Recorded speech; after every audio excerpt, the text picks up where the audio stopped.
Hello friends, नमस्कार। The भक्ति ज्ञान चैनल में आप सभी का फिर से स्वागत है। आज मैं आपको बताने जाऊंगी विधवा के बारे में फिर से। अगर विधवा खुश है तो उसे देखकर घर के आस पड़ोस के लोग देखकर खुश नहीं हैं। वो ये कह रहे हैं कि वो खुश क्यों हैं, वो क्यों हंस रही है, ऐसा क्यों। अगर विधवा मेहनत कर रही है, कमा रही है, अपने घर का खर्चा चला रही है, अपने बच्चों का पेट पाल रही है, अपने बच्चों की परवरिश कर रही है, तो हम उसे ऐसा क्यों कहें कि वो इतनी खुश क्यों है और वो तो बहुत मौज में है। ये कहना बहुत ही गलत होता है, क्योंकि अगर हम किसी खाते हुए इंसान को देखकर भी खुश नहीं हैं तो हम आगे अपनी ज़िंदगी में कैसे खुश रह सकते हैं। क्योंकि हमें कभी भी किसी को देखकर नहीं चलना चाहिए। अब मैं आपको विधवा के बारे में ही बताऊं। विधवा के परिवार में शादी थी, यानी कि बिल्कुल घर में ही शादी थी विधवा की नंद की। बहुत सारे मेहमान गेस्ट आए तो विधवा भी, और तो विधवा को क्या करना। देखो, जिसका आदमी चला गया इस दुनिया में से, उसका ज़िंदगी में कुछ नहीं रहता। ये आप लोग भी समझदार हैं, आप लोगों को भी पता है। अगर वो कपड़े पहनकर भी सबके बीच में खड़ी है तो भी उसे रिश्तेदार जो है खुद नहीं जीने दे रहे। क्या बोल रहे हैं, ये तो बहुत मौज में है, ये तो बहुत खुश है, इससे किस चीज़ की टेंशन। क्या ये रिश्तेदार कहते हुए अच्छे लगते हैं? आप उसके जी से पूछिए, उसके मन से पूछिए। जिसका आदमी इस दुनिया में नहीं है वो बिना आदमी के किस तरह जी रही है। बिना आदमी के कोई जी के तो दिखाए। इसमें मैं भी आ गई, आप भी आ गई। मैं भी एक औरत हूँ। जो मुझे सुन रहे हैं और आदमी भी होंगे, औरतें भी होंगी, सभी मेरी वीडियो खैर सुन रहे हैं। पर जो लेडीज़ हैं मैं उनको कहूँगी, कोई आदमी के बिना जी सकता है? आदमी के बिना मेहनत मजदूरी करके कमा के खा सकता है? आप ये बताइए, कितने हज़ार की नौकरी करेंगे हम? 10,000 की, 8,000 की, 6,000 की, 5,000 की। उसमें घर के बिजली का बिल, दूध का बिल, राशन का बिल, बच्चों की पढ़ाई का बिल, और ये बताइए बच्चों की दवाइयों का बिल, ये कौन पे करेगा? हम जो कमा रहे हैं उस कमाई में से ही तो करेंगे। अगर हम 5,000 कमा रहे हैं तो हमें कितना बच रहा है? आने जाने का भी हमारा किराया लगता है। और अगर हम 8,000 कमा रहे हैं तो हमें कितना बचता है? कितना हम बिजली का बिल देते हैं, दूध का बिल देते हैं, घर के राशन का, बच्चों की दवाई का, बच्चों के स्कूल का, बच्चों को ट्यूशन का। कितना कमा पाती है विधवा? और क्या जो वो कमा रही है उसकी कमाई में उसकी परवरिश घर की जो है वो चल रही है, नहीं चल रही है? आप ये बताइए, क्या वो घर के काम पूरे कर पा रही है उस कमाई में अपनी? वो कितना बचा लेते हो, क्या आपका अंदाजा? आप खुद समझदार हैं, एक फैमिली वाले हैं सब। कितना बचा लेते हो कि 1,000 रुपये, 2,000 रुपये? आप ये बताइए, 1,000 2,000 अगर वो कमा रही है, बचा रही है, मतलब 5,000 या 8,000 कमाने पे अगर 1,000 2,000 वो कमा भी रही है, बचा रही है मेरा मतलब, तो उसने क्या कमा लिया? वो इतनी मौज में हो गई। अगर वो नौकरी करके अपने घर को चला रही है तो वो इतनी मौज मिल गई उसे, इतनी खुश है वो। आप लोग कम से कम बोलने से पहले सोच तो लिया करें कि आप किसी औरत के बारे में क्या कह रहे हैं। और जो शब्द आप बोल रही हैं वो सब अच्छे भी हैं। अरे ये तो कह सकते हैं आप, चल बेटा खुश रहियो मेरे बच्चे, टेंशन किसी चीज़ की ना लियो बेटी, काहे चीज़ की चिंता मत कर मेरे बच्ची, अपने मेहनत कर, अपने बालकों ने संभाल। बेटी तू देख, तेरे पे कितना बड़ा पहाड़ टूट गया और तू किस तरह अपने घर को चला रही है। भगवान तुझे हिम्मत दे, हौसला दे। हम सबका आशीर्वाद तेरे साथ है। एक बोलने का तरीका होता है, ये नहीं अरे ये तो बहुत मौज में है, अरे ये तो बहुत खुश है। ये क्या बातें हो गई कहने की? कहाँ से वो खुश है? जिसका आदमी इस दुनिया में नहीं है वो कहाँ से खुश है, ये तो बताइए। एक बोलने का तरीका होता है। इसी से हम गैर को अपना बना लेते हैं और अपनों को गैर बना देते हैं। क्योंकि अगर हम अच्छा बोलेंगे तो गैर लोग हमसे ये बोलेंगे, भाई कितने अच्छे लफ्ज़ हैं, कितना अच्छा बोल है, ये बहुत ही अच्छा इंसान है, तो वो गैर इंसान हमारा अपना बन गया।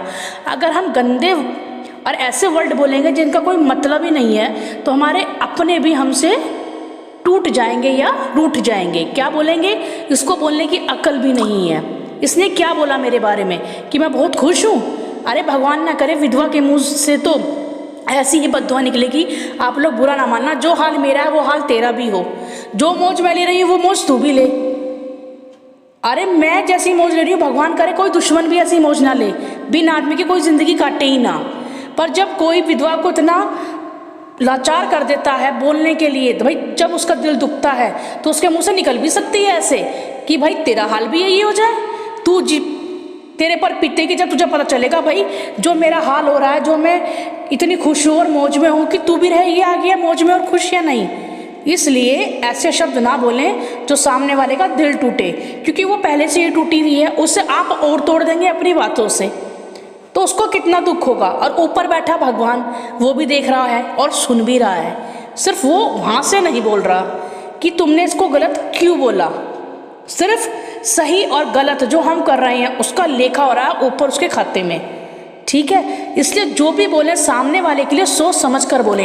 एक विधवा परिवार में 1000 आदमियों के बीच में अगर कपड़े पहनकर खड़ी हो गई तो उसने क्या मौज कर ली, क्या मस्ती कर ली, ये बताइए आप। क्या वो नंगी खड़ी होगी जब भी आप खुश रहेंगे कि चल आज ही बिना कपड़े के खड़ी है, हाँ हाँ हाँ ये तो दुखी है। अगर वो कपड़े पहनकर खड़ी हो गई तो वो बहुत खुश है, बहुत मौज में है। और वो नंगी खड़ी हो जाती बिना वस्त्र के, आप मेरी बात को बुरा मत मानना, तो उसे ये कहते हाय ये तो बहुत दुखी है बेचारी, बहुत लाचार है बेचारी, भगवान कभी दुश्मन के साथ भी ना करे, ऐसे छोरी के साथ करा या इस बहू के साथ करा, ऐसी ही बोलती। इसलिए जब भी बोले सोच समझ के बोले सामने वाले के बारे में, इसमें सभी लोग आ जाते हैं। पर विधवा के बारे में भी सोच समझ कर बोले, जो भी बोले वो पहले ही टूटी होती है, उसकी बद्दुआ ना ले। उसके बारे में जो भी बोले सोच समझ के अच्छा ही बोले, क्योंकि आदमी के इस दुनिया में चले जाने के बाद में विधवाओं पर लोग 1000 उंगलियां उठाते हैं, पर एक उंगली अपने ऊपर भी उठाकर देखे कि तुम खुद कैसे हो। वो मेहनत कर रही है, कमा रही है, अपने बच्चों का और अपना घर का खर्चा चला रही है, अपने बच्चों की परवरिश कर रही है, और तुम क्या कर रहे हो, खाली बात बना रहे हो, सामने वाले को गलत कह रहे हो। सामने वाले को गलत कहने से पहले अपने गिरवान में झांकना। अगर विधवा गलत है या उसे गलत रहना है तो वो शादी करेगी, अपनी जिंदगी में मौज मस्ती करेगी। और जो विधवा शादी नहीं कर रही, अपने ही घर को संभाल रही है, अपने ही बच्चों को संभाल रही है, तो आप उस विधवा को गलत कैसे कह देंगे?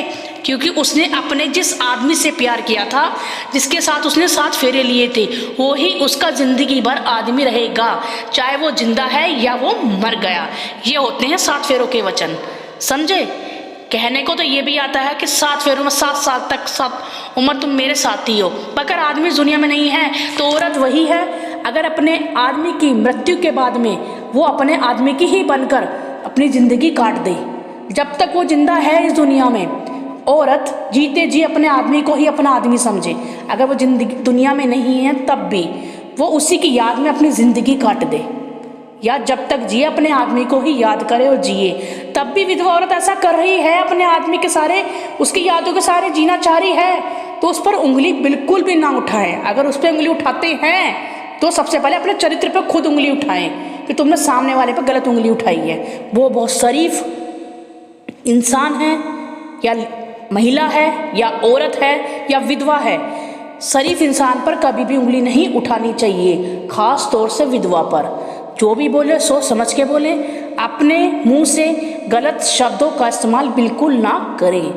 मेरी वीडियो अच्छी लगे तो ज़रूर बताना, पर हाँ मेरा सिर्फ एक कहना यही रहता है, जो भी बोले अपने मुंह से सही बोले, गलत कभी भी किसी के बारे में ना बोलें।